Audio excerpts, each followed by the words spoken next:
ఏమిటి డాక్టర్ గారు పేషెంట్ లా కూర్చున్నారు?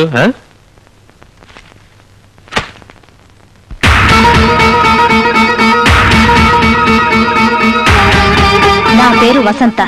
ప్రస్తుతం డాక్టర్ వేణుగోపాల్ గారి భార్యని. 15/7/94న మేమిద్దరం కోర్టు ద్వారా విడాకులు తీసుకోబోతున్నాం. మరుసటి రోజు నేను ఇంకో పెళ్లి చేసుకోవాలనుకుంటున్నాను. అందుకు నాకు వరుడు కావాలి. 5 అడుగుల 6 అంగుళాల ఎత్తు, 25 సంవత్సరాల వయసు, కులమతాల పట్టింపు లేదు. నాకు 30 లక్షల ఆస్తి ఉన్నందున మీ సంపాదన ముఖ్యం కాదు. చదువు కన్నా సంస్కారం ముఖ్యం. అందం కన్నా భార్యను అర్థం చేసుకోవడం ముఖ్యం. అర్హత ఉన్న మగాళ్ళకి ఇదే నా విజ్ఞప్తి.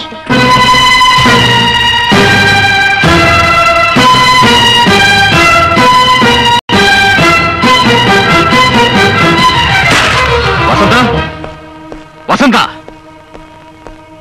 ఏమిటిదంతా? దాన్ని అడిగితే అదేం చెప్తుంది? నన్ను అడుగు, నేను చెప్తా. మా కోడలికి పెళ్లి చేయటానికి ఆ ప్రకటన మేమే ఇప్పించాం. నువ్వు ఇంకో అమ్మాయిని చూసుకోగలేంది? తను మరో పెళ్లి చేసుకుంటే తప్ప మగాడికొక రూలు, ఆడదానికి ఒక రూలా? చేసుకోమనమా, కానీ పెళ్లి కోసం ఇలా బజార్న పడాల్సిన అవసరం లేదు. కరెక్టరా? నువ్వంటే మగాడివి, బజారంటే వెళ్తావు, 10 మంది ఆడపిల్లలను చూస్తావు, నీ ఇష్టం వచ్చిన అమ్మాయిని సెలెక్ట్ చేసుకుంటావు. సారీ, ఆల్రెడీ సెలెక్ట్ చేసేసుకున్నావు కదా.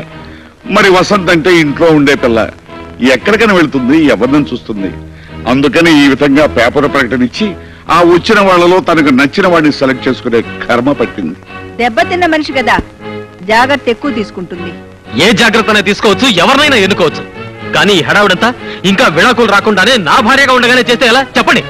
అదేమిట్రా, నువ్వింకా వసంత మొగుడుగా ఉండగానే విడాకులు రాకుండానే మరో అమ్మాయితో కాపరమే చేయగలింది. వసంత ఇంకో మొగుడిని వెతుకోవటం తప్ప? నీకో న్యాయం, ఆ అమ్మాయికో న్యాయమా?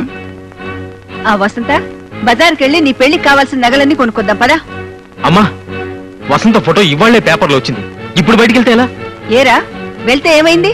10 మంది ఆడు వెంట పడతారు. వెంట పడనేరా? పెళ్లి కూతురన్న తర్వాత 10 మంది మగాళ్ళు చూడరా? చూస్తారు కాబట్టి పరువు పోతుంది. ఆ పరువు ఎప్పుడో మన ఇంటి నుంచి పారిపోయి దాని పరువు దక్కించుకుందిరా. హలో, వసంత గారిల్లే? ఉండండి. ఎవరండి? ఎవరో పెళ్లి కొడుకు వసంత ఇంటర్వ్యూ కావాలట, ఎప్పుడు రమ్మంటారు అని అడుగుతున్నాడు. రేపు ఉదయం 8 గంటలకు రమ్మనండి. అలాగే, రేపు ఉదయం 8 గంటలకు రండి. అలాగే. ఒరే డాక్టర్, నువ్వు వచ్చిన వేళ విశేషం ఏంటో కానీ నీ పెళ్ళానికి మంచి మంచి సంబంధాలు వస్తున్నాయిరా. ఇప్పుడు ఆ మాట్లాడింది నూజివీడి జమీందారు గారు బయట. రేపే నీ పెళ్ళానికి పెళ్లి చూపులు. అసలు ఈ పెళ్లి మీ చేత జరగడం ఏంటి? అలా అడిగావు, బాగుంది.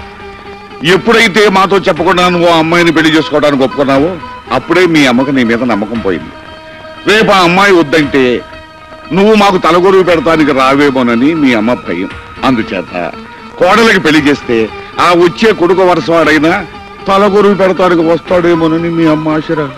డాడీ, అవునరా, ఇంట్లో ఉన్న మాకు తెలియకుండా కోడలి చేత వేలు ముద్ర వేయించుకున్న తర్వాత ఇంకా నీ మీద నమ్మకం ఎలా ఉంచుకోమంటావు? అదే మీ నిర్ణయమా? అవును. వస్తా. నిజంగా వస్తుండు. నిన్నెవరు అడ్డు పెట్టారు? గెలవాలని ఆశీర్వదించండి. గెలిస్తే మీకు గుడ్డు కొట్టిస్తానని నేను మొక్కుకున్నాను. Get out, you idiot! Get out!